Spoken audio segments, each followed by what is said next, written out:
Warm welcome to you to this special session of Teach to Reach 10. This is really about health workers sharing experience. We are now shifting to the front lines of climate change and health. And this is a session many of you have been waiting for. I'm going to once again explain and recall why the Geneva Learning Foundation, having worked with you to build this global network around immunization. Last July, we launched a call to action around climate and health, asking you for your observations of what is changing in climate and how is it affecting health in your view. And within 10 days, we had 4,700 people respond. That community has now nearly doubled in size. And when we asked you last July, is climate change a threat to the health of those you serve and why? We had this, what best describes our relationship to the community. Most of you said you're part of the family or a trusted friend. And most of you said you worry about climate change. So let's start there. Is climate change a threat to the health of those you serve and why? We'd like now to turn to those of you who are in our Zoom studio to raise your hand or just share a comment in the chat. If you're on the stage, let's go have a look there to see there are new messages coming in. This is where most Teach to Reach participants are. So let's see, we have Dr. Obina Ibirim, Margaret Rukindo says it's been a nice and insightful event and have learned a lot. Thank you, Reda and team. Thank you. Back. This event is by you and for you. It doesn't make sense without you. Habinda Mutaka Douglas from Zambia is joining. Al-Harry K. Bullis from Nigeria. Obia Jerry Ikwu. Chinwe says this initiative is a very good one. Thanks to Teach to Reach 10. And Chinwe, we understand this is your very first Teach to Reach, so welcome to the family. I'm hearing about it now and will love to participate on Immunization Agenda 2030 in any way that I can. She's a registered nurse and resides in Lagos, Nigeria. So now back to this question, Charlotte. Who shall we hear from first? A health professional to answer this question. Is climate change a threat to the health of those you serve? Thank you, Reda. So I see Justine Namuli, who has already gone ahead to unmute herself. So Justine, since you're unmuted, I'll give you the opportunity to speak while I encourage others in the room, especially if you're participating at Teach to Reach for the first time. Do raise your hand and we'll be delighted to invite you to speak. Over to you, Justine. Thank you so much. When you look at climate change, it can exacerbate like existing health threats or create new public health challenges. That is, for example, we have what we call vulnerability to vulnerability that climate change brings to humans. If someone is already exposed, like people are exposed because of their age, you find that he is someone who is working conditions, someone who works in the sun for so long, extreme heat conditions, they are more exposed to diseases compared to someone who stays indoors. You find that someone, because of adaptive capacity, if someone is not able to adapt, we have different people adapt differently.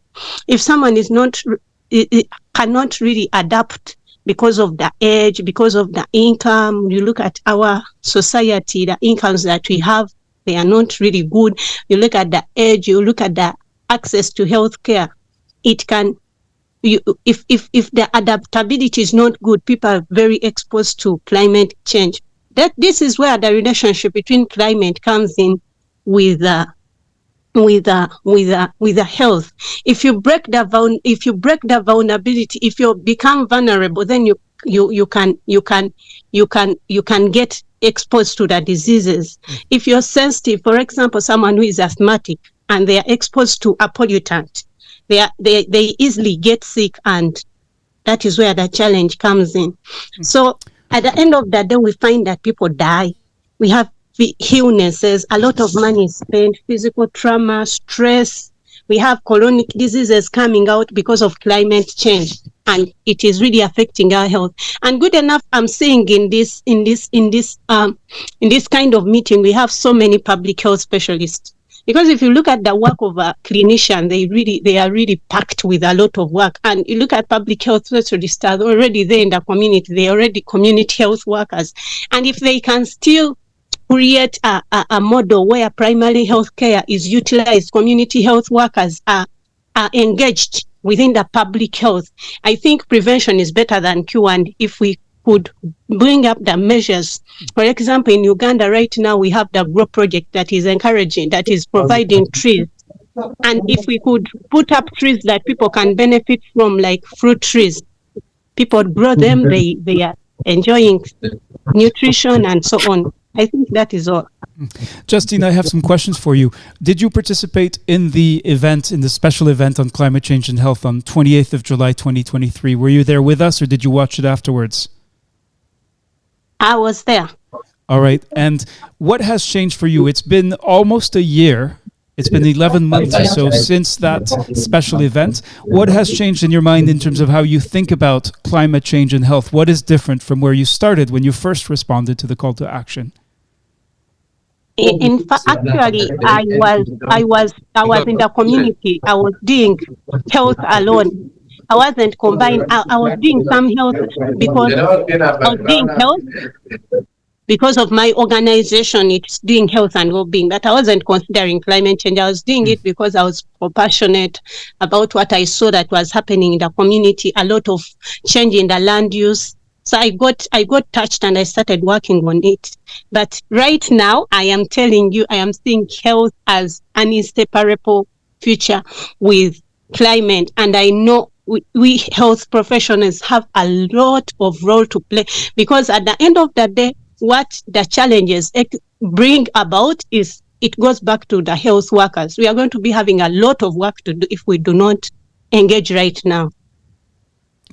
Thank you very much indeed, Justine. And so in this session, we, of course, are going to be sharing the Teach to Reach questions. We wanted to dive in with this particular one. Let me just go through some of the changes in health.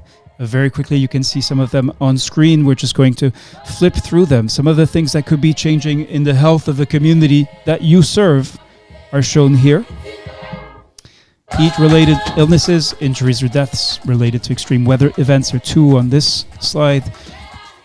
PTSD or other trauma related to temperature extremes or climate stressors. Of course, vector-borne diseases here. And then we asked you about changes in the environment. A change in weather is the most, that leads to an increase in food spoiling pests. You can see some of the other changes here and here and here.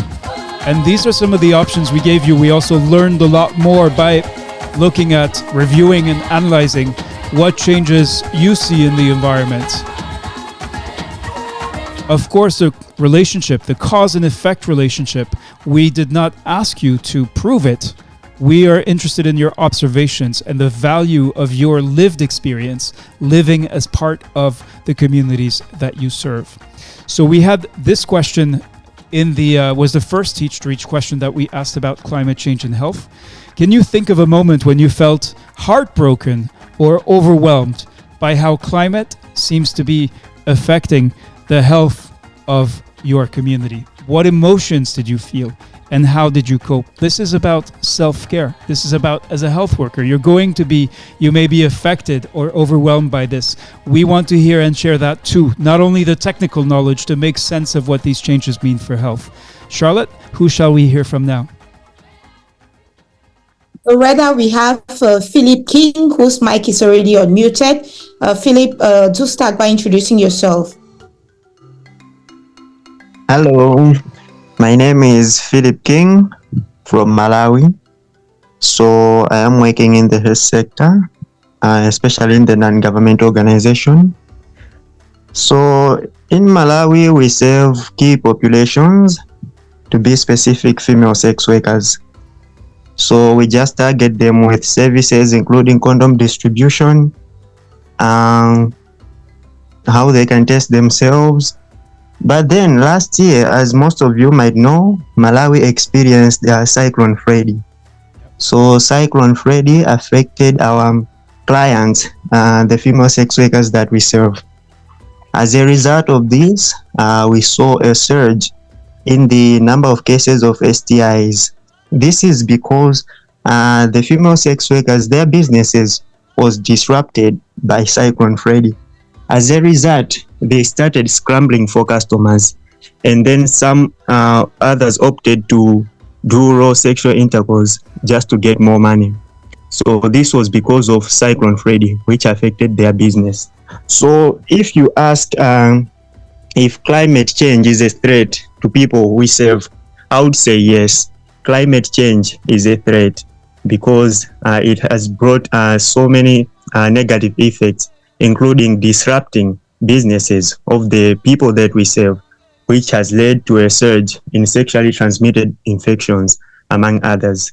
So I think on my part, it is great to have this platform where we can share our experiences and at the same time to learn from others how best we can tackle these issues. As of the moment, me and my organization, Better Life Trust, we have incorporated the help of female sex workers to try and tackle the issue of climate change. So by that, we are into planting of trees so that we can at least mitigate the impacts of natural disasters on our environment and also to challenge this climate change. Thank you so much. Thank you very much indeed, Philip. Thank you. And I have to ask you, Philip, so in response, in terms of how your organization supports sex workers who've been affected by the consequences of this extreme weather event, can you tell us a little bit about anything that you have found effective, that if you were talking to a colleague who is facing the same issue, what would you tell them? What would be your advice or your guidance? And Philip, you have to unmute yourself. Yes. All right, we may not hear that from Philip. Philip, if you could answer that in the comments, and I hope that you'll be okay. Philip, is there anything you'd like to share about the response, how you've been able to respond and provide support in your organization? Yes, so first of all, we try to link the female sex workers to the hospitals so that they can at least get the services they may need, including ART or other medication for STIs. That is first on STIs. And when it comes to climate change, that is when we are trying as much as possible maybe to find partners so that we can teach the female sex workers on how they can respond when climate change affects them or in times of distress. So yeah, that is what we are doing on the ground currently. And I'm sure on this platform we will learn much on how we can help these female sex workers to at least to adapt to climate change. Thank you. Thank you very much, Philip King. And many stories already being shared across in the conference and across the platforms. We just go have a look here. So Chinwe, first-time Teach Reach participant, says, of course, climate change is a very big threat to the people I serve as a nurse. It brings about exposure to a great number of people in a way that is hard for government to give a quick help. Right now, Nigeria is battling cholera, which of course is as a result of climate change, says Chinwe. The too much rain and flooding affects our water supply, our agricultural proceeds, not to talk of the malaria issue. So back to you, Charlotte. Who shall we hear from next? Right now, I think Obina Ebirim, whose mic is already open. All right, thank you, Charlotte. Thank you, Reda, and good morning to colleagues on the call. So I work in trying to reach zero-dose children across various African countries, including Nigeria and DRC. And I would say that climate change is real and it affects those that we serve in many ways, some of which are, as mentioned by Reda Chinwe, there is increased burden of some vaccine-preventable diseases, including malaria, which we have a vaccine recently, but also meningitis. But then more importantly is that we're seeing drought, we're seeing in some cases flooding that is causing some population to migrate. And when people migrate, it's difficult to trace, to track those defaulters and then reach those zero dose because they are now moving from their initial place of residence. Also, we've also seen where climate change has caused drought and now caused conflicts with pastorates and farmers resulting to security challenges in some parts of Nigeria.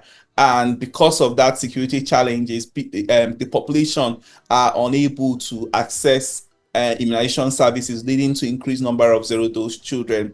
We've also seen situations where sometimes when you get the zero-dose children, but during the peak of rainy season with the climate change causing flooding, disrupting health services, these children cannot then access services because service has been disrupted by flooding.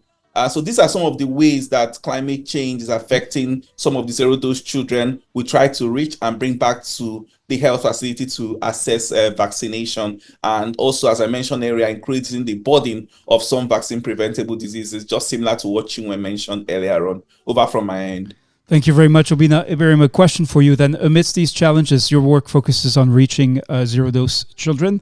What gives you hope for the future? Do you have something that you would like to share that gives a glimmer of positive change you've witnessed in your ability and the community's ability to respond to these changes and the impacts on health?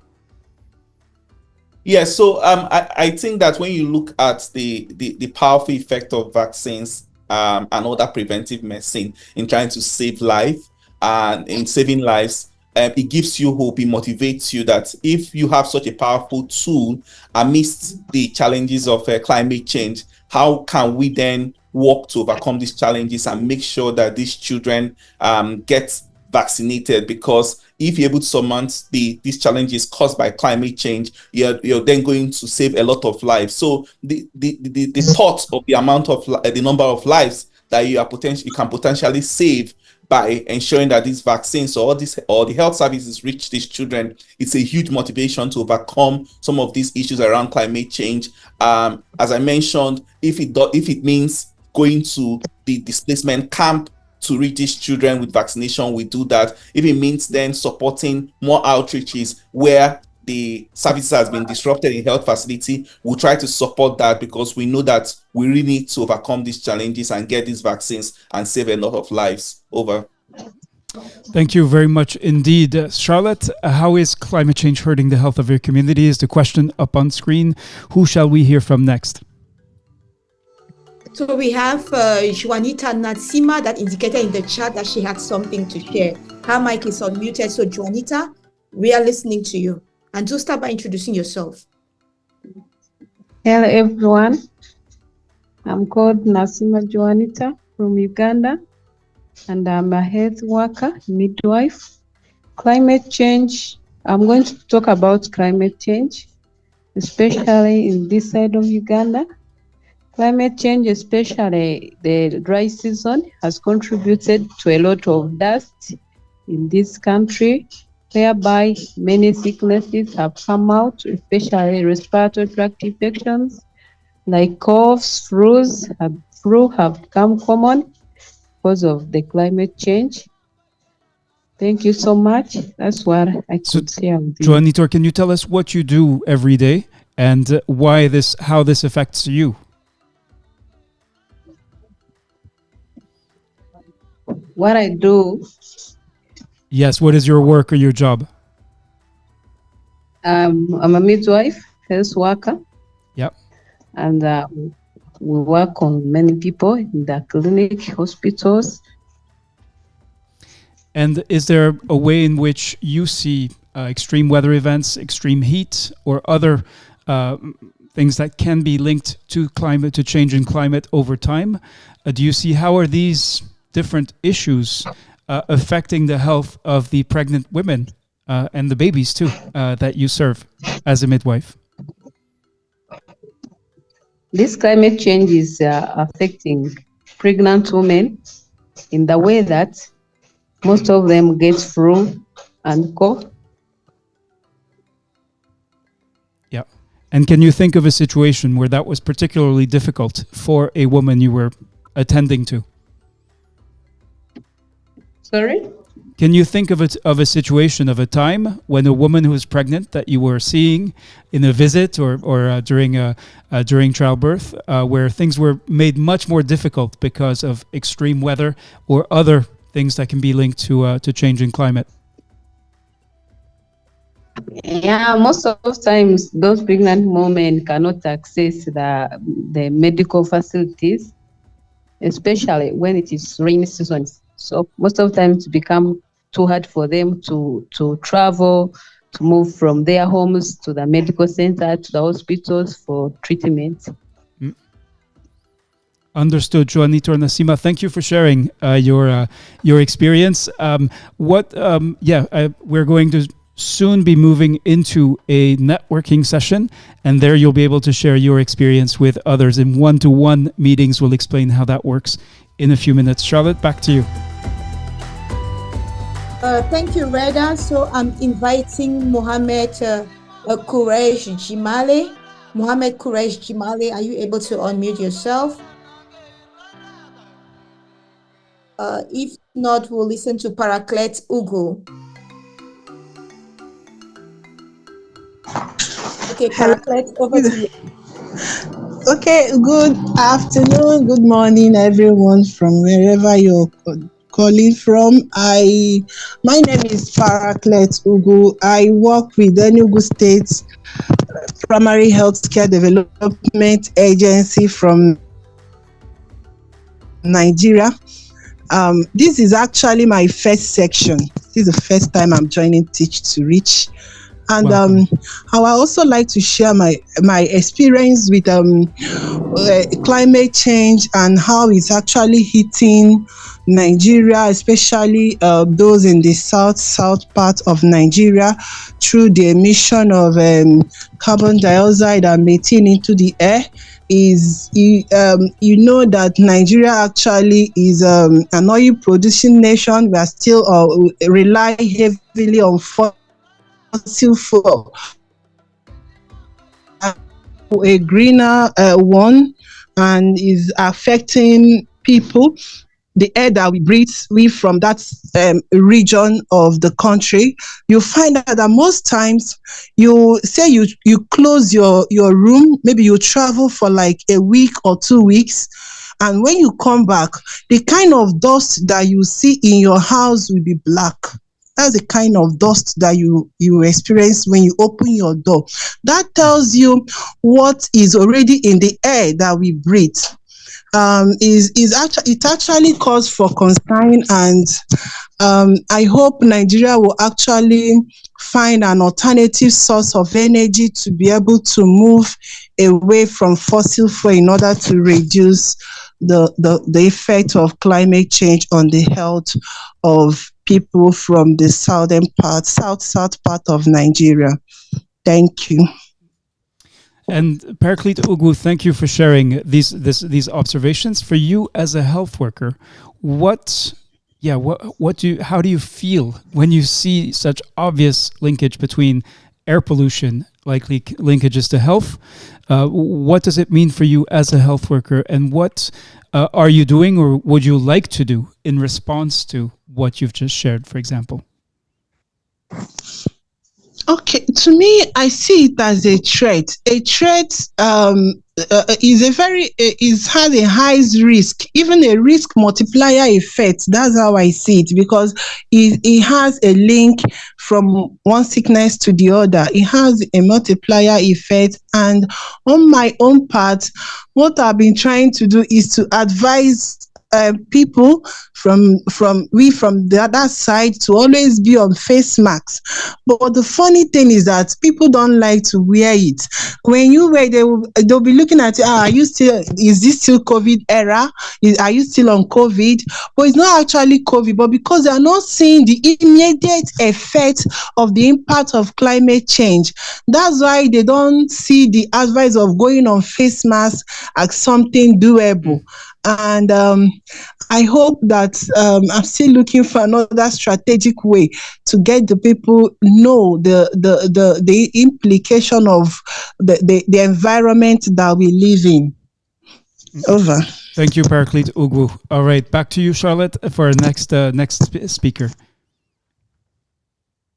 Yes, Reda. So I'm inviting, there's Christopher Amalu. Christopher, your hand is raised. Are you able to unmute yourself? Thank you very much, Dr. Redia. Thank you very much, Maria and Carol, for coordinating this program. Particularly, I'm glad to be here as one of the Teach to Learn partners. And thankfully, one of the people I referred here, the last speaker, Dr. Parakret Ugu, is also, I'm glad to see her presentation. And myself, I'm the program director of the Royal Healthcare Foundation in Enugu State, Southeast Nigeria, a public health and development expert. I would like to present something with regards to climate, impact of climate change on health of the people living with HIV and vulnerable children in the Southeast Nigeria. We know the climate change is increasing poverty and malnutrition in the sub-Saharan Africa.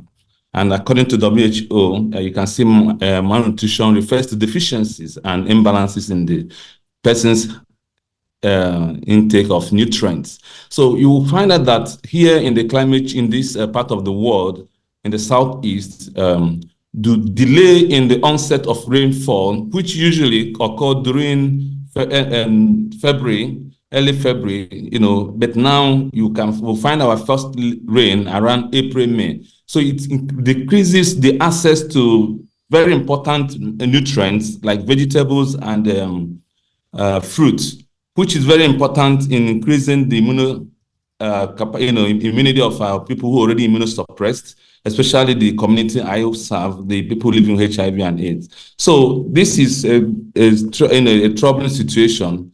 And one of the challenges that has also heightened this is that there is inequity.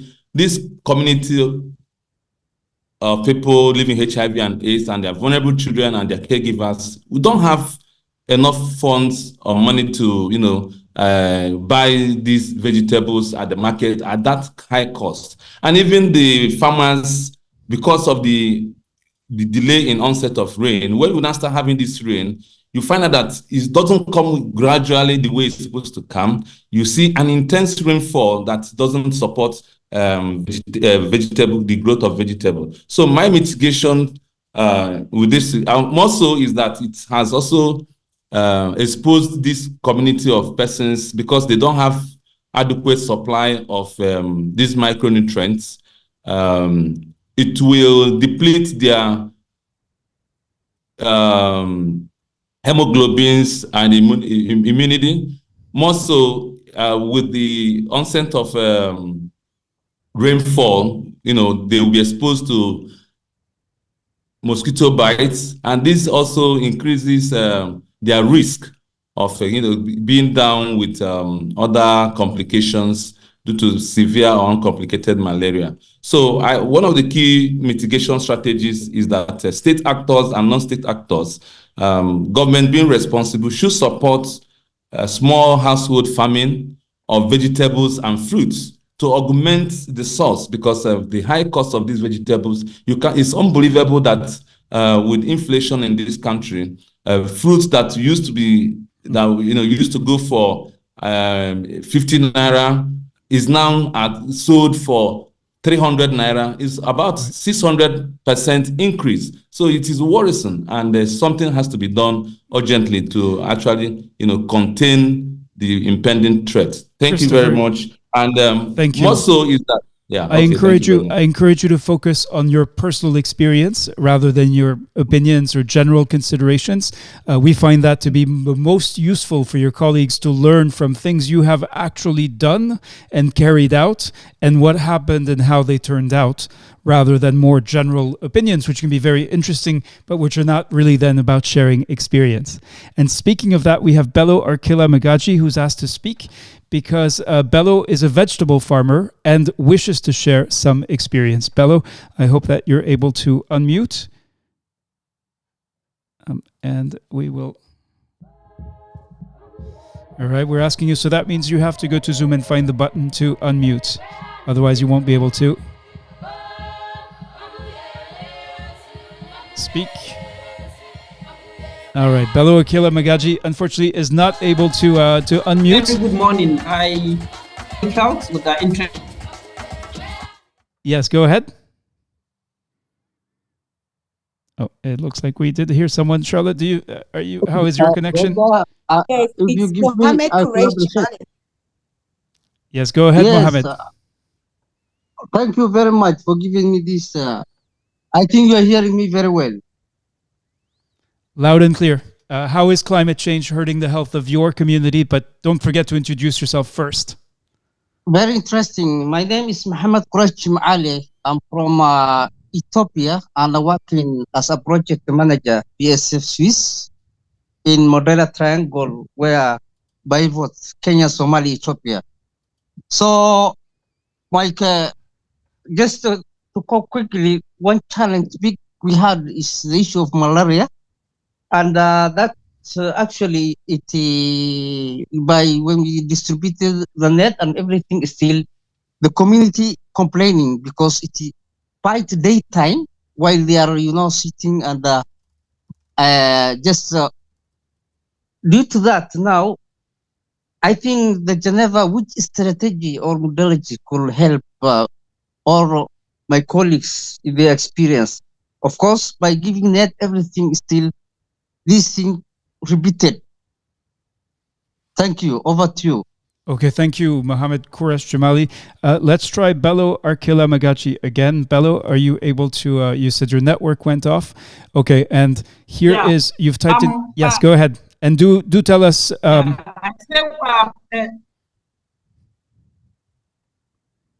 Hello, I'm with you. Yes, go ahead.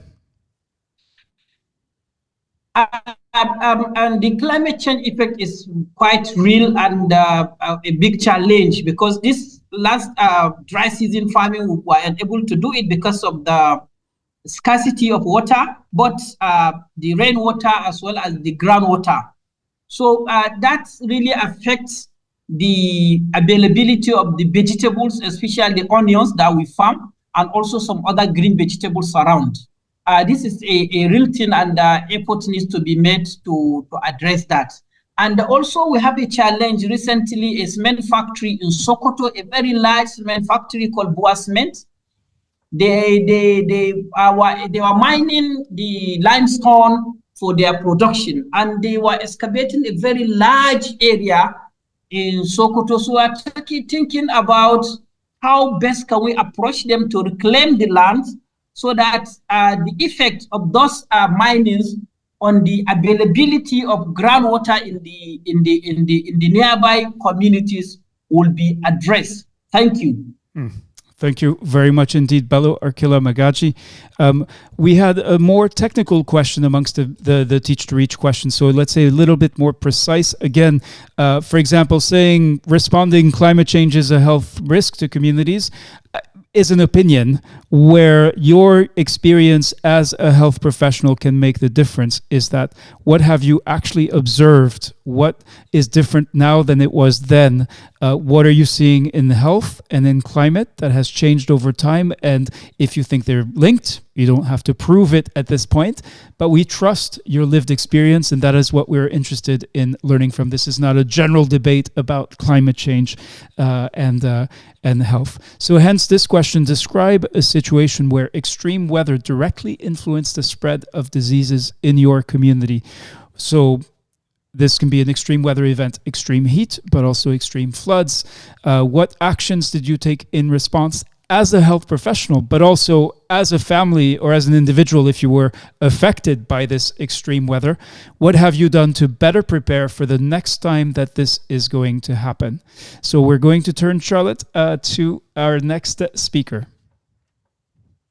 Yes, Reda, and that will be Rukaya Mumuni, whose hand is raised and mic unmuted. Rukaya, over to you. Okay, thank you. Hello, everyone. My name is Rukaya Mumuni. I am joining from Ghana, and I work with Ghana Health Service, and most of my activities are with regard to vaccination.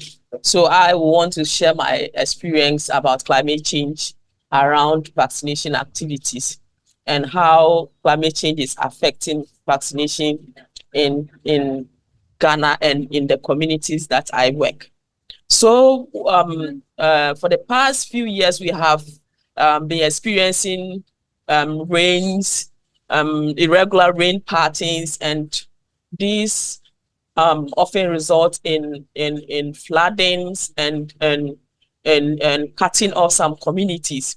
And where we work or we do our vaccination activity, mostly in Ghana, we do some of our outreaches in open spaces or under trees because we want to be able to reach a lot of people. And during these periods, when we have Go ahead, Rukaya. One person Yes, unmuted their microphone. Yeah. So when we have these rains, we have some of our immunization activities disrupted. We cannot go for outreaches, and some communities are often cut off due to the flooding in those areas, and most of the roads become immotorable. And this is often a challenge that result in some of our activities, like cutting some of our outreaches to be able to reach some communities that are not closer to health facilities. And for some time, it has actually resulted in our coverage. It has affected our immunization coverage.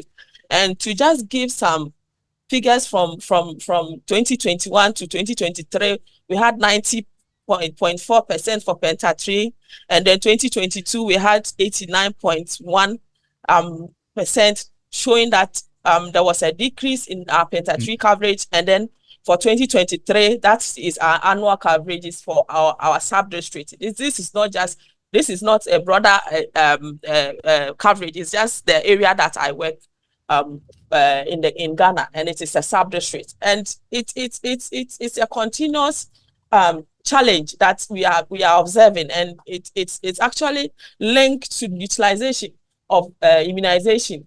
If these rain patterns continues for long time, women or caregivers are not able to come out, and health workers are not able to go to outreaches because we cannot go and sit under trees where we don't have shelters, and it is seen in our coverages for some time now. And this is has resulted in some of outbreak of vaccine preventable diseases. For last year, for instance, we had suspected cases of measles, 29 suspected cases in just our sub-district, and we had one confirmed case of measles. It's actually an implication that we are facing challenges with regard to immunization, and this is partly related to climate change, the rains and the flooding issues in those communities. Thank you. This is just an observation I have seen in the sub-district and an experience. Thank you. Rukaya Mumuni, I have to ask you though, we know you as a very committed and dedicated immunization leader. As you've been thinking, obviously, about these impacts of climate change on health and how it's affecting your immunization work, I imagine you're already thinking about what you can do about it. What do you have in mind? Anything specific, actions that you have taken or would like to take in order to respond to these kinds of changes? Yes, so we at our level, we have activities that we can do to be able to mitigate some of these challenges. So in order to be able to reach out for children that have made vaccination, we normally organize mop-up activities, regular mop-up activities to reach out for children that have missed due to some of these disruptions.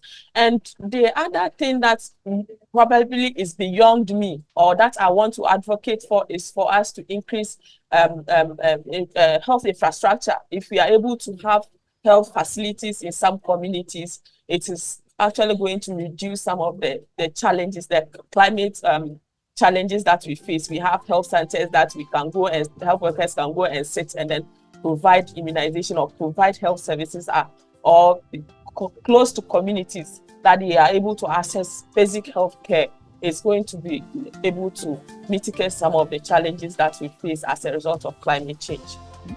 Thank you very much indeed, Rukuya. Now, I'd like to show you little bit of what this is. A draft document, and every Teach to Reach participant will be receiving this collection of insights, of experiences shared on the front lines of climate change and health and on the other topics, because remember, we are going to deep dive on malaria and then on neglected tropical diseases, or I think actually it's the other way around, but we're going to cover and invite you to keep sharing your experiences. There'll also be an option to go off and network, but it feels to me like, given the numbers of hands raised in this room, that we should probably extend this session when we get to the top of the hour. We'll ask you that if you'd like to extend, so that more people, more voices, more experiences can be shared in this space. You can see here, these are organized by country. You can see some of the names of the Teach to Reach contributors that we honored previously, and I believe there are literally hundreds of contributions on the front lines of climate change and health. Some are very short, some are incomplete and will not be recognized ultimately by our insights team, but so many are detailed, and you can see some of them here have gone up to Ghana. Back to you, Charlotte, to guide us to our next speaker. Loretta, our next speaker is going to be Samir Rogo, whose mic is already unmuted. And please do start by introducing yourself. Hello, everyone. Good morning. My name is Samir, and it's not been here. This is the first time. And I work as a field officer with a new incentive US-based organization that specifically work on children that mitigate the immunization here in Nigeria. So my insight about this the climate change is that we in Nigeria, specifically the northern part of Nigeria, we face so many issue of weather, and this happen as a lot of we are not planting trees. There is no there is a lot of companies, there is a lot of carbon dioxide in the air, carbon monoxide, and a lot of things happen to complicate our environment, and that's all.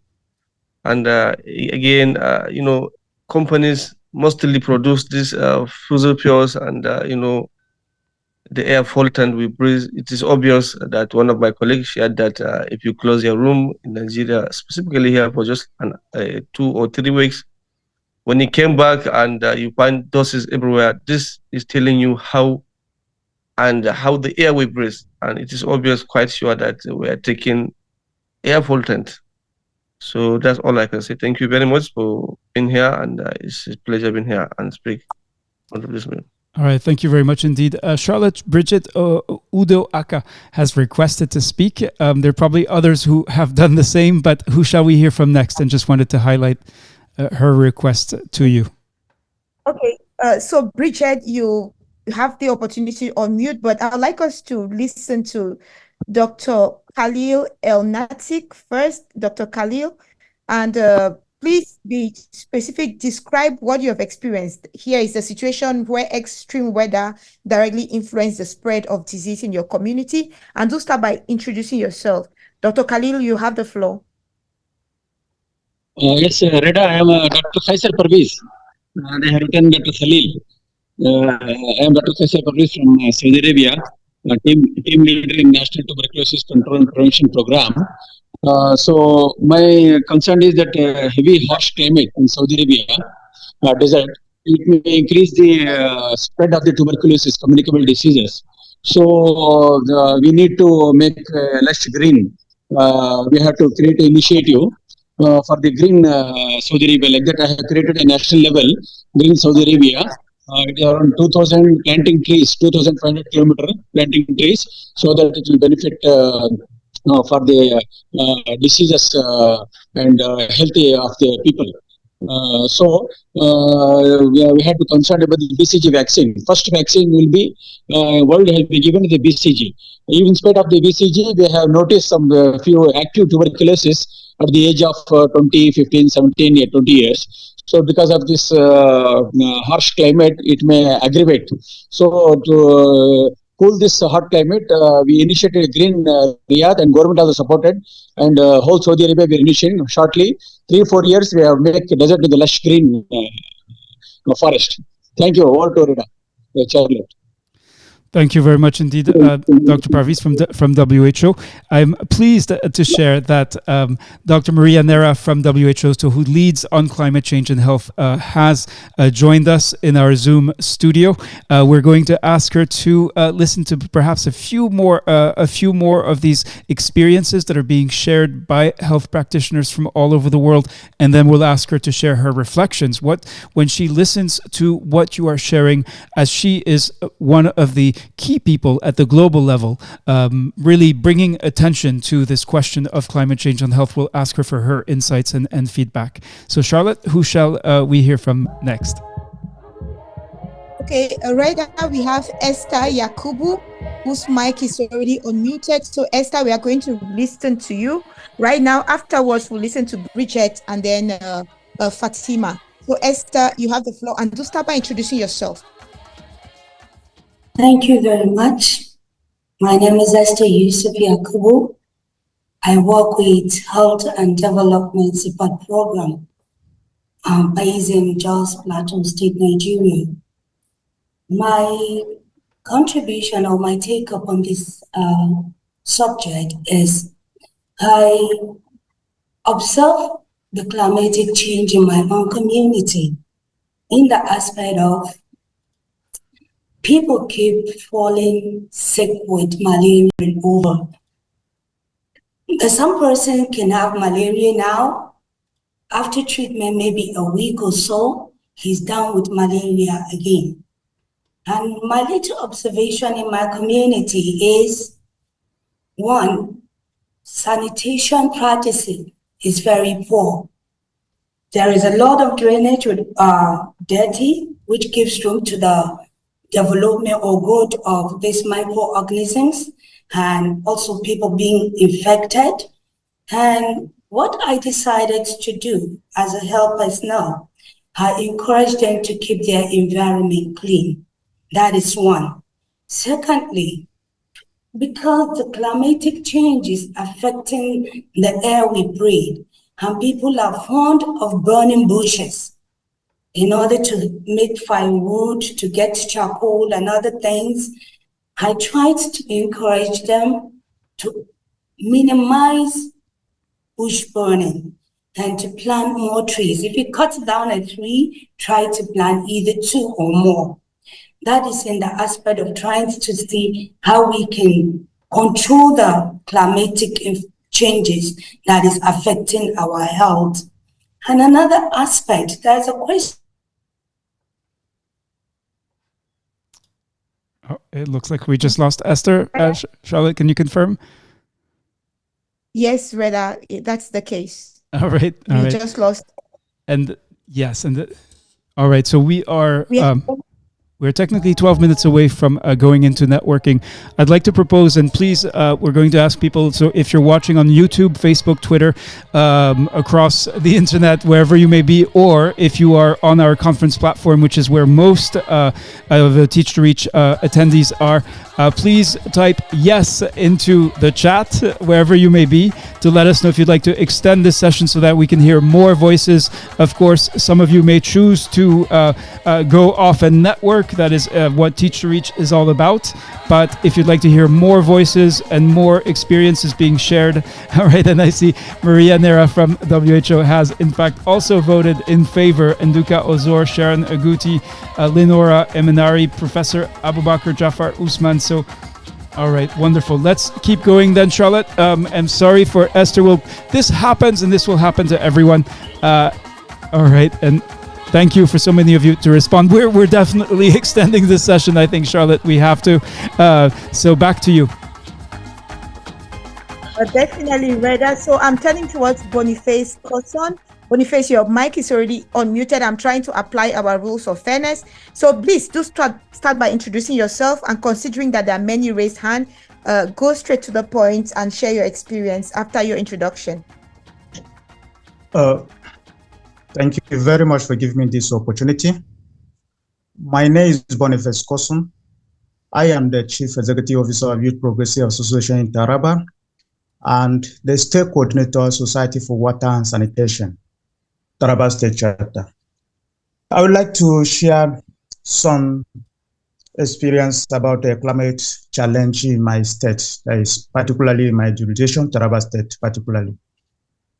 Changes in climate change have caused decreasing for some crops, resulting in high food prices, food insecurity, and undernutrition, which leads to malnutrition and sometimes result to kwashiorkor. Climate change has also caused water security in Taraba State particularly, and in some part of Nigeria. We are currently having an outbreak of diarrhea in Nigeria in some part of a state, which causes as a result of a waterborne disease. This is due to the scarcity of water we're experiencing in some part of Nigeria. We are experiencing, especially this year, that is climate change for you. You may be aware that the symptoms of this diarrhea disease typically include fever and other signs. These factors of climate together can lead to increasing poverty, human migration, violence, conflict, and a mental health issue. As a state coordinator, Society for Water and Sanitation, I happen to be opportunity that makes me to address some challenges caused by climate change in Taraba State particularly, and other parts of the state in Nigeria. Research showed that health professionals around the world agree that climate change is caused by humans and is causing increased health problems in their communities. Study also showed that taking action to address climate change, improve public health professionals can act by informing people about the health harms and ways to address them. The lobbying of leaders to take action is one of the key area that can be able to address climate change in our community. Thank you. Because of time, I would like to stop here. Thank you very much, Boniface Kozon.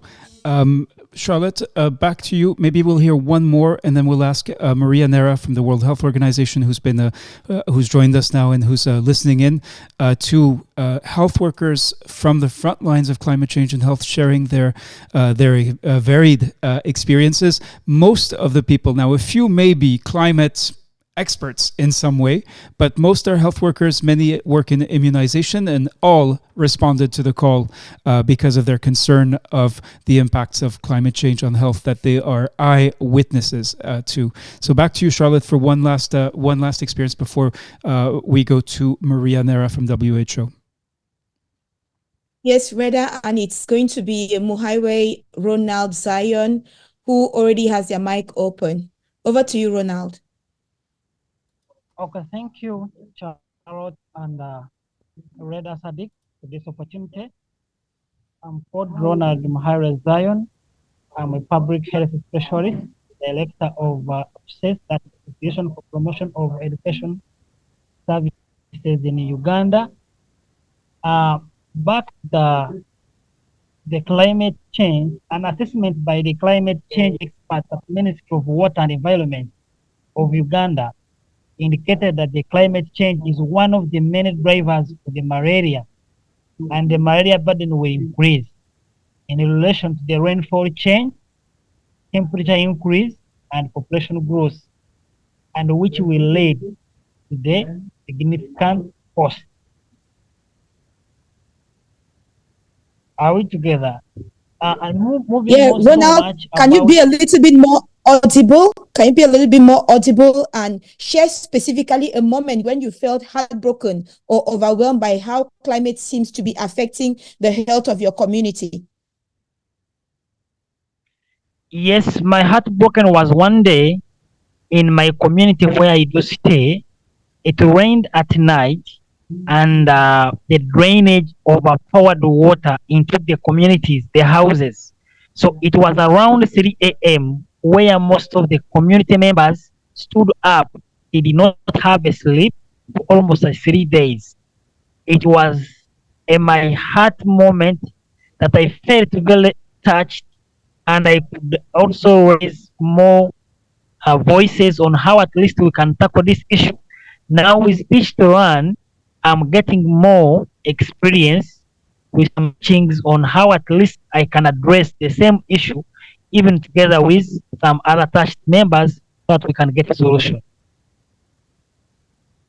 Thank you very much indeed. Now, a reminder, many of the issues that have been mentioned, malaria, heat stroke, asthma, malnutrition, waterborne diseases, these are not new, and all of them can happen without the climate changing. So that is something for your consideration when making that linkage. But of course, as a health worker, your priority is whatever the cause is to respond to the health needs of the community.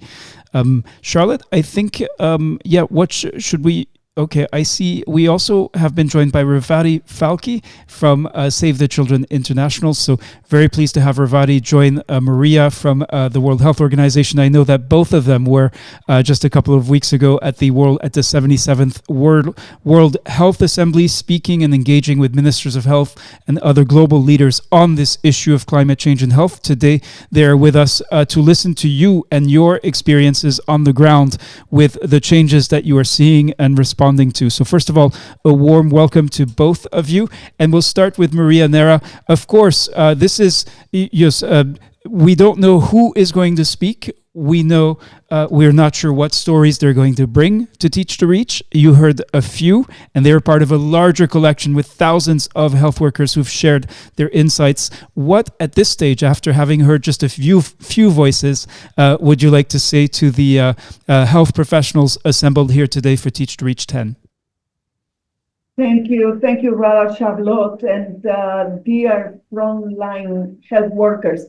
A very, very warm and hello to all of you, and thank you very much for this amazing engagement. I was fascinated to hear many of the stories that you have been able to describe, and they are all, I'm afraid, very consistent with what we hear around the world on the how climate change is affecting your daily work and how this will be deteriorating what we have been doing together for many years, trying to increase our capacity as the healthcare facilities to respond to the needs of our citizens. Unfortunately, climate change might be the one that now sends us back a little bit on public health, and we are not ready to accept that. Positive things. We have developed a package of interventions for healthcare facilities to look at water, sanitation, waste management, hygiene, electrification with solar panels, and of course, looking at the issue of climate resilient healthcare facilities. I will be very happy to the Teach to Reach, which I found fascinating, this platform, to share this package with you, because I think you can have some responses to that. On the other hand, I'm sure that all what you have described is what we call the need for adaptation to climate change. Adapting to climate change means exactly that. Having better trained health professionals, so you, having more vector-borne control activities, going back to the stagnant water, making sure that we have a good epidemiological system for those climate-sensitive diseases that we will see more and more, access to safe water and sanitation, investing on basic public health interventions that are the ones that are not only preparing us from a climate resilient healthcare facility, but in addition to invest on this primary prevention approach. This is the message we are always giving to our people at the global level, saying investing on adaptation is nothing else than investing on basic primary public health measures, primary prevention that we all need, that our frontlines workers are telling us that is so fundamental. So your voice, I don't know how, but we need to collect your voice and take it to the global level at the COP29, when there will be discussing about financing and the importance to invest on the peripheral healthcare facilities network, the health workers, the front line, because you are the ones that are already receiving the negative impact of climate change. Of course, we need to work as well on mitigation.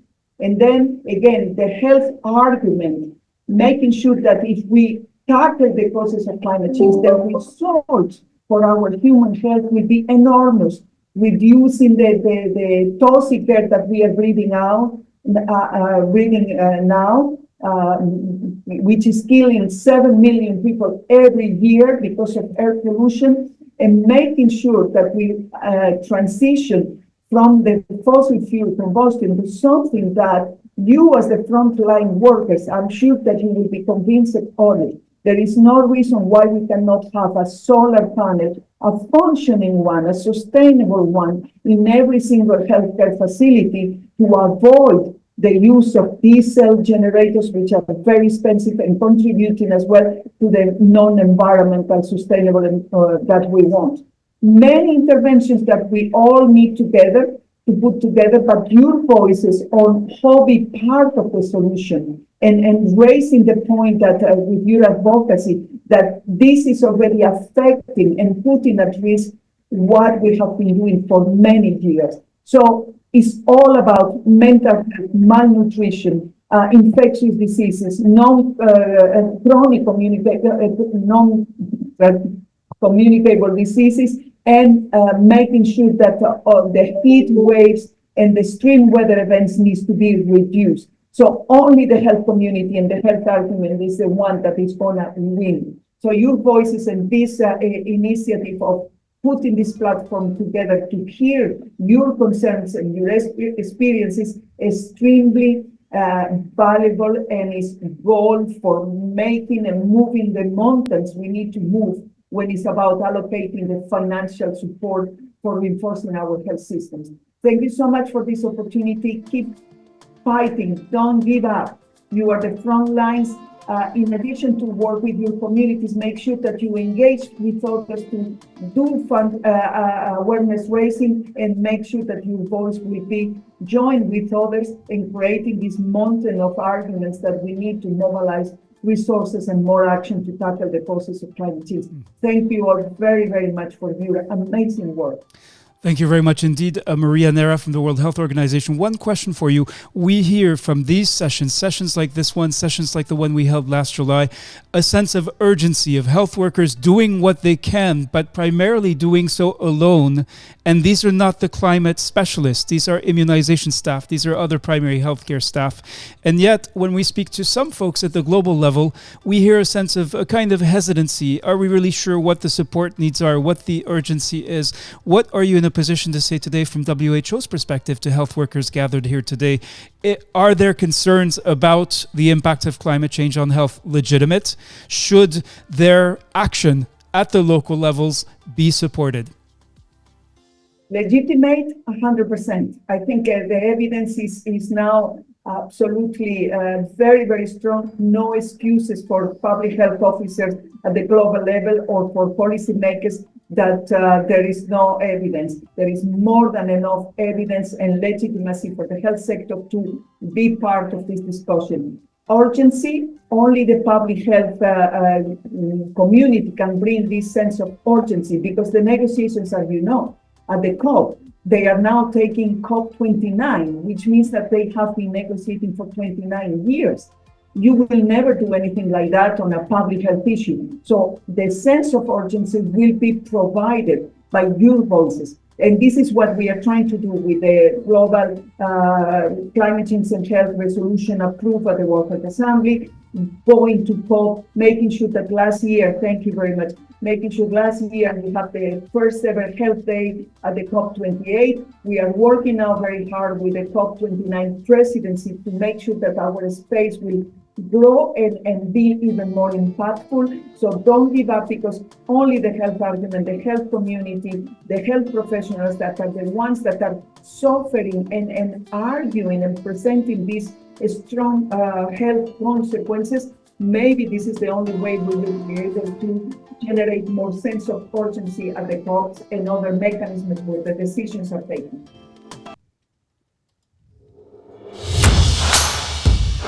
Thank you very much indeed, Dr. Maria Nera from the World Health Organization. Now, we made the decision to extend this session, as you can see here. I hope you can still hear me. We made the decision to extend this session so we could hear more experiences shared, listen to more voices given the number of our guests of honor invited to our Zoom studio, but also online from all over, health workers sharing ideas, comments, sharing their concern. So for those of you who would like to go to the networking session, I encourage you to do so, to go to Network, in fact, on climate change and health. And just as a reminder for those of you, especially for those of you who are joining for the first time, this is how it works. You click on Join Now, and this will connect you with someone else. You, of course, need to allow your comment and so on. In my case, it may not, and then apply the selection. So you may get asked for authorizations. It's a secure system, so you can go ahead. And once you've done that, you connect. It may take a few minutes, as it says, for another person to arrive. And as soon as you do that, then you'll be talking to someone else, another health professional participating in Teach to Reach. We encourage you to start on the topic of climate and health once you have met. And from that point on, of course, you'll be able to have a 15-minute conversation. And after that point, then it's up to you whether you want to extend or not. If you have connectivity issues, we recommend you turn off your webcam and really get the most out of it. If there are any issues or concerns in these networking meetings, let us know as soon as you can. So now, Charlotte and Maria, back to you. We're really eager, and I'm actually really excited to hear this many stories. It's more than we were able to hear last July. So back to you to tell us who shall be our next speaker. Okay, Reda, I am inviting Daniel Katete. Your hand was raised, has been raised for a while. Daniel, are you able to unmute yourself? And also Fatima Zara, sorry, earlier on we were not able to listen to you. So Fatima, please go ahead and unmute. Hello.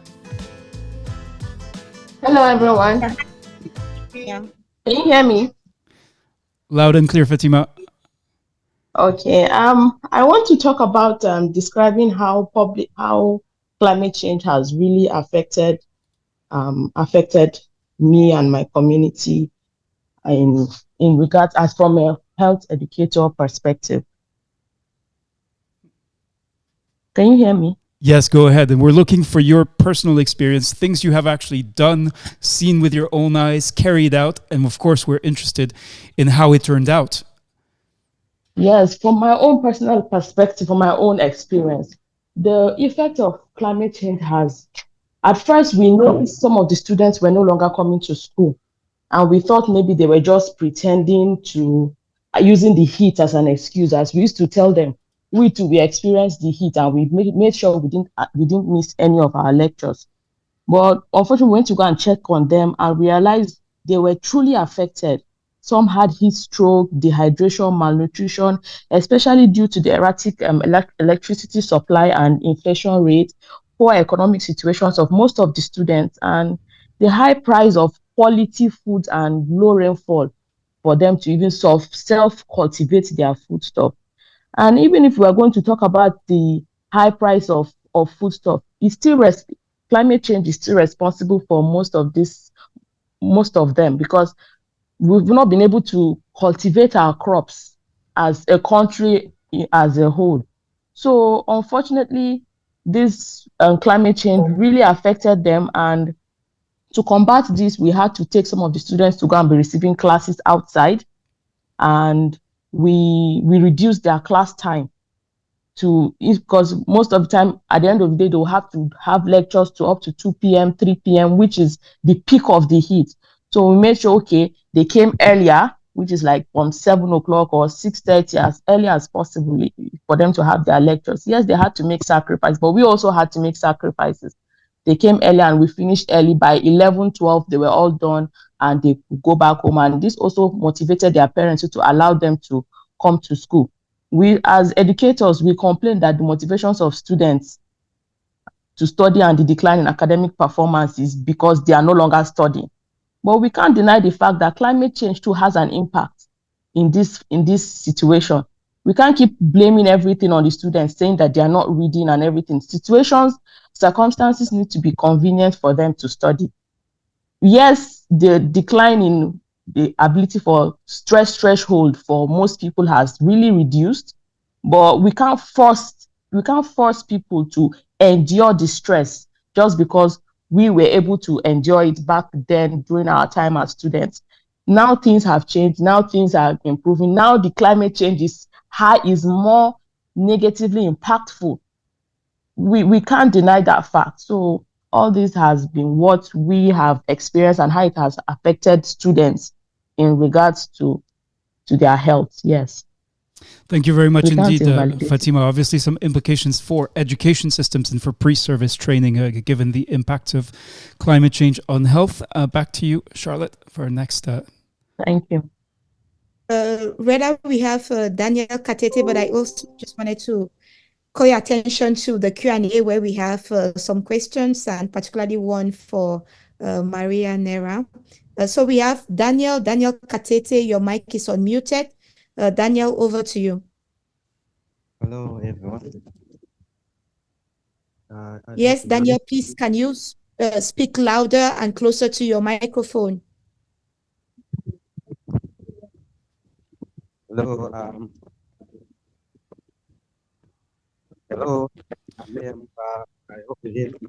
Yes, Daniel, please speak really into your microphone and speak really loudly as if you were on a stage or something.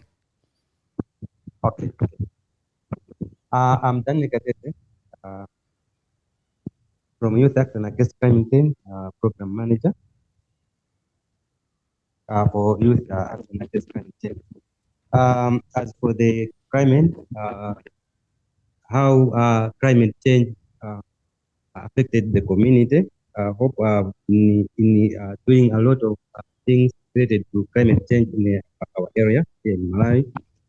As you know, just recently, we have Cyclone Freddy, which affected a lot of Malawians in terms of health. So, as our organization has been doing a lot to mitigate some of climate change challenges. In most cases, we have a lot of outbreak like malaria and other communicable diseases, which affected a lot of health department and other related department. As you know, climate change is a sectional issue, intercourse, which affect a lot of programs in life of the people. So, as a climate change, as a youth action against climate change, we have a lot of programs that we are implementing just to make sure that the people are saved from climate impact. Now, we are encouraging youth to participate and adapt to new technologies in terms of use of new technologies in terms of using way of doing their day-to-day life in terms of to focus on mitigating the effects of climate change. We sensitize the community on the hazard or effects of climate change. We encourage the youth to take part in most cases of immunizations and other programs that are related to mitigate climate change, like planting trees, using other resources for energy like electricity, gas, and new technologies that are able to mitigate or to avoid deforestation that is highly in Malawi. That's what I wanted to share. Okay, thank you, Daniel Katete. It sounds like you're doing important work with supporting youth and sensitizing them on these on these issues. Now, we have with us Ravati Falki. So for those who have not met her yet, she is a longtime advocate of this focus on climate and change, and also an advocate of maternal, newborn, and child health. She is currently with Save the Children International. A warm welcome to you, Ravati. You've been listening. And we need to change, of course, your name. We did a lightning chat that was lightning fast and just left us thirsting for more. You've heard now a few more stories from a collection of literally hundreds that have been shared, experiences shared by health workers in very, very different situations and with very different but also similar challenges. After having heard a few, what's on your mind and what would you like to share back with this community at Teach to Reach? So first of all, I would like to say thank you for the opportunity to join in and to listen, because this is my first experience of probably the second one, and after the lightning chat, to kind of listen to real kind of narratives of how frontline health workers are dealing with. And what I liked about all of the inputs that have come from colleagues so far is that they are all solution oriented, and I think this is the direction that we should all be thinking of. And as Maria said, it's very difficult to go after Maria and just as she outlined, right, the challenges are here. It's only going to get worse. And here's the evidence, right? Like that we are seeing it from every corner of the world, every healthcare facility, every program is kind of, bringing forward that evidence on the range of impacts that we are seeing. So this is also our opportunity to crowdsource some of the solutions that colleagues are testing. Yep. And I think the role that frontline health workers play are three, in my opinion. The first is to tell us, because we know that business as usual is not going to fly anymore, to come forward and tell us how they're dealing with the same health conditions, with the same diseases differently. Like, how are they making those, what changes are they making, at what scale, which is kind of, helping them respond to the excess burdens, that additional burdens that we are seeing from climate change. That is a very, very critical role. So it may not necessarily be innovations, but it is doing things differently in the same system for the same diseases and convincing people to kind of do that. The second key role I say that I think that that colleagues are playing is that by responding to them effectively, responding to the health impacts effectively at the community level, they are supporting scale. And that is what we need right now. We need action at scale. And as Maria outlined, because of the urgency, we also need the speed. And the speed is going to come if everybody online brings in, other colleagues, share the information, exactly the objective of this exercise, that bring in people, share the information, learn from each other, and put in as much force as possible into responding to this urgency that we are seeing. And I'll end with just saying one thing, that we know that known interventions will not behave the same way because of the concurrent impacts that we are seeing of different exposures from climate change. So we do need to think differently, and we do need to gather that critical evidence from colleagues at scale on how to optimize our actions in a more coordinated and a more synchronized way, because that's when we are going to be able to deal with it fast enough and big enough to be able to make that dent in dealing with the climate change impacts. Thank you. Thank you very much, Ravati. And what level of interest do you think there is in listening and learning from these experiences of health workers who are not climate specialists, but who are being confronted with these changes and their impacts from the global community? Of course, you and Maria were kind enough to join us today, but what level of interest and sort of understanding of the value and significance of lived experience in a climate space that is focused on, seems to be primarily focused on hard quantitative data? Yeah, I said that even in the lightning chat, right? Like these are the faces behind the numbers that climate scientists and health scientists are looking at. So there is immense value, there is immense appetite to look at these frontline descriptions of how health impacts are being felt and dealt with.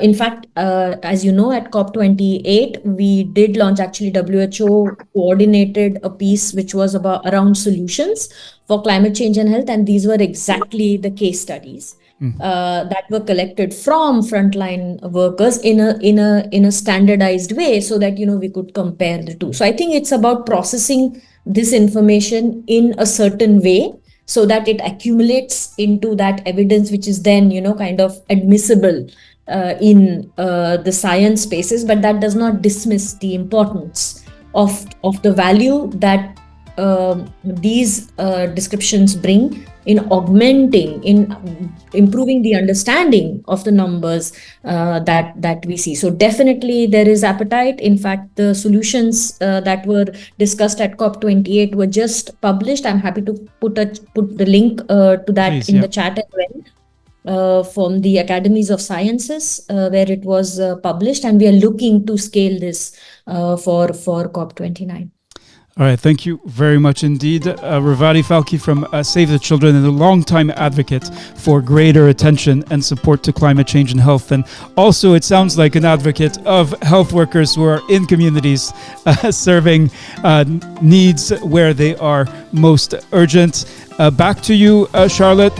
We have 9 minutes left in the session, and then just a point of order. So some people did go and network, but I also know that there's a number of people here who have remarkable experiences to share about uniting to combat neglected tropical diseases. So that'll be starting at the half hour mark. The time may be different from you, so I'm not going to say any one time.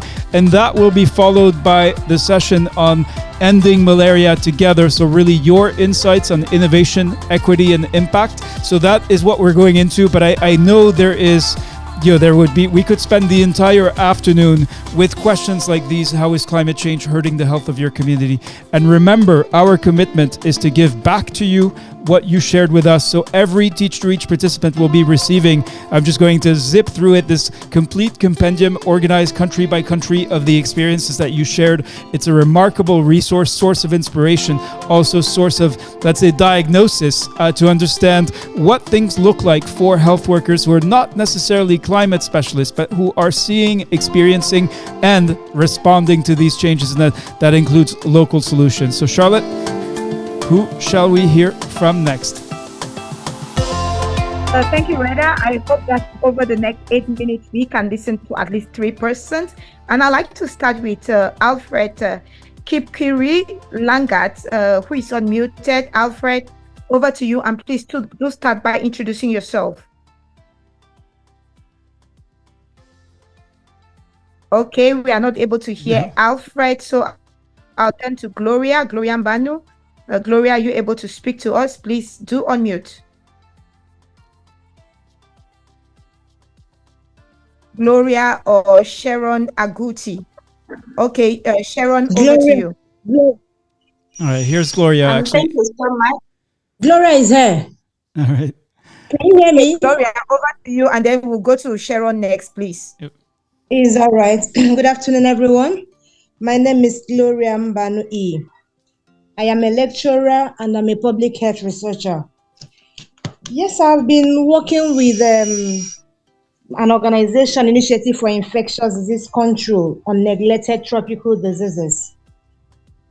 And while doing my PhD, I've worked with the Federal Ministry of Health in Delta State on lymphatic filariasis. And so many things like strategies have been done to eliminate lymphatic filariasis, which is caused by Wuchereria bancrofti microfilaria, and the vector is a mosquito. So Nigeria has been able to distribute ivermectin and albendazole to curb these diseases in various parts of the country, also in Delta State. But unfortunately, while doing my research work, we found that morbidity management, disability prevention, which is also a second pillar of the process of eliminating or disrupting the interruption of this Wucheria bankruptcy, has not been captured, or there is no data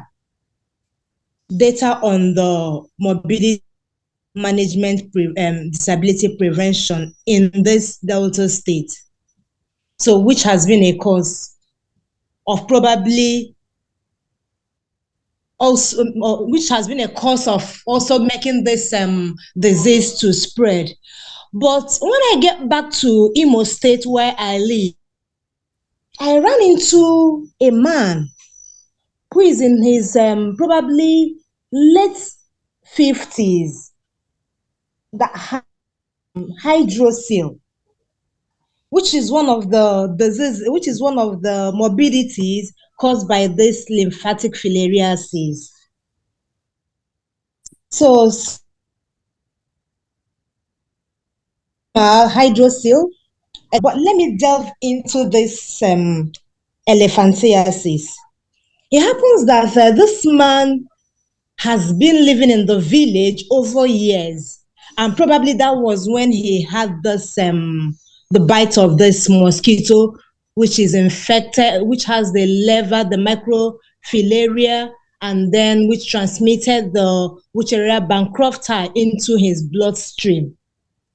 So this is why he has been growing with this disease, and probably had this what's it called? This hydrocele, but didn't realize that this hydrocele was caused by the vector, or caused by this mosquito that also transmits malaria. Somebody, let me just digress a little. Somebody was talking about Chagas disease, that Chagas disease is being transmitted by mosquito. No. Chagas disease is being transmitted by triatomine bugs. These bugs feed in the daytime, not in the night, compared to vectors of malaria, vectors of lymphatic filariasis that transmits or that bites in the night when trying to pick blood samples. So the Chagas is not being transmitted by mosquito vector. No, it's being transmitted by triatomine bugs. So please, which causes Chagas disease? So please, let me continue with what I was saying. Yes, so and this we're going to have to ask you to be very concise, because we have 3 minutes, and I believe Charlotte said there were 2 other people who are also hoping to share their experience. Please focus on things you actually did, observed, and what happened and how it turned out. But we appreciate your expertise, and I can see questions already, and we'll remember that the NTD session is next as well. So please conclude. Okay, so this guy has this hydrocele, but has been able to give birth to his children with this hydrocele. But unfortunately, because of stigmatization and the pains that he feels, now feels like going to do some surgery outside the country. So he went out to do the surgery. Unfortunately, the surgery did not go down well with him. He came back thinking that the water in the lymphatic vessels that block the lymphatic vessels has been drained, but unfortunately it was not drained. So he was still combating with the pains and everything, and also had to go back to another surgery, the second surgery, which is now helping him. And this surgery was done in Nigeria now. So, but the point I'm trying to make is that no much information has been done in communities or in Nigeria to get data on the number of people that lives with hydrocele. So the people that live with hydrocele tend to shy away from going to hospitals, and probably when they go to hospitals, they would be stigmatized. You understand? So what I'm trying to say is that if we can help people now go into the communities and tell them that hydrocele, yes, is real, but then you can't be shying away from it, because when you shy away from it, you will tend to probably die out of it, or something else more than that could happen. And these people now will now have, they wouldn't have food to eat, they wouldn't have work to do, they wouldn't have anything to do because they are being stigmatized and they are at home. So that is my experience on this hydrocele of ethane. Thank you, Gloria Mbanu. We hear your expertise and that you're a researcher. We heard the personal story. Joanito or Nasima asks, is it a climate matter? And I think that is a key question for many of the experiences that are being shared. How do we know whether, how climate is involved, how climate change is going to change the disease patterns, the patterns of diseases that you are dealing with, including neglected tropical diseases?